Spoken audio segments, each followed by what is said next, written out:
بسم اللہ الرحمن الرحیم۔ حضرت سعد بن ابی وقاص رضی اللہ تعالی عنہ فرماتے ہیں کہ حضور نبی کریم صلی اللہ علیہ وآلہ وسلم مکہ مکرمہ سے واپس مدینہ منورہ تشریف لا رہے تھے۔ آپ صلی اللہ علیہ وآلہ وسلم نے غدیر خم کے مقام پر اپنے تمام صحابہ کرام رضوان اللہ تعالی اجمعین کو جمع کیا اور فرمایا، تمہارا ولی کون ہے؟ صحابہ کرام رضی اللہ تعالی عنہ نے 3 مرتبہ جواب میں کہا کہ ہمارے ولی اللہ اور اس کے رسول صلی اللہ علیہ وآلہ وسلم ہیں۔ حضور کریم صلی اللہ علیہ وآلہ وسلم نے فرمایا کہ جس کا ولی اللہ اور اس کا رسول ہے اس کا ولی علی بھی ہے۔ طبرانی کی روایت ہے کہ حضور نبی کریم صلی اللہ علیہ وآلہ وسلم نے فرمایا، جس نے علی سے محبت کی اس نے مجھ سے محبت کی، اور جس نے علی سے دشمنی کی اس نے مجھ سے دشمنی کی، اور جس نے مجھ سے محبت کی اس نے اللہ سے محبت کی،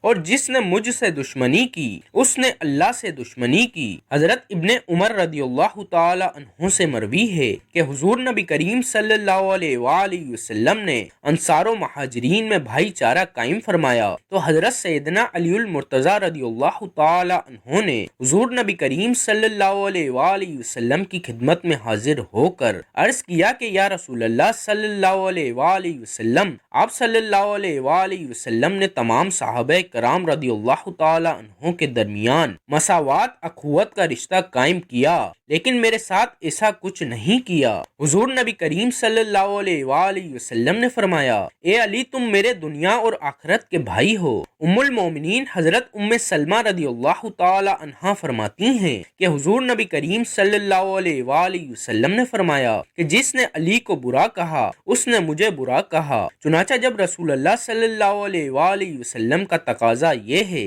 کہ ہم حضرت سیدنا علی المرتضی شیر خدا سے اپنی عقیدت کا اظہار کریں اور ان کے فضائل و مناقب کو بیان کرنے میں کسی قسم کے بخل سے کام نہ لیں۔ حضرت ابو ہریرہ رضی اللہ تعالی عنہ سے مروی ہے کہ حضرت سیدنا عمر فاروق رضی اللہ تعالی عنہ نے فرمایا، حضرت سیدنا علی المرتضی کرم اللہ وجہ الکریم کو 3 بہترین فضیلتیں ایسی عطا کی گئیں جن میں سے ایک بھی اگر مجھے مل جاتی تو وہ میرے نزدیک دنیا سے زیادہ محبوب ہوتی۔ لوگوں نے پوچھا کہ وہ 3 فضیلتیں کون سی ہیں؟ حضرت سیدنا عمر فاروق رضی اللہ تعالی عنہ نے فرمایا، پہلی فضیلت یہ ہے کہ حضور صلی اللہ علیہ وآلہ وسلم نے اپنی صاحبزادی حضرت سیدہ فاطمہ زہرا رضی اللہ تعالی عنہا کا نکاح ان سے کیا۔ دوسری فضیلت یہ ہے کہ ان دونوں کو مسجد میں رکھا اور جو کچھ انہیں وہاں حلال ہے مجھے حلال نہیں۔ تیسری فضیلت یہ کہ غزوہ خیبر کے دن انہیں علم عطا فرمایا۔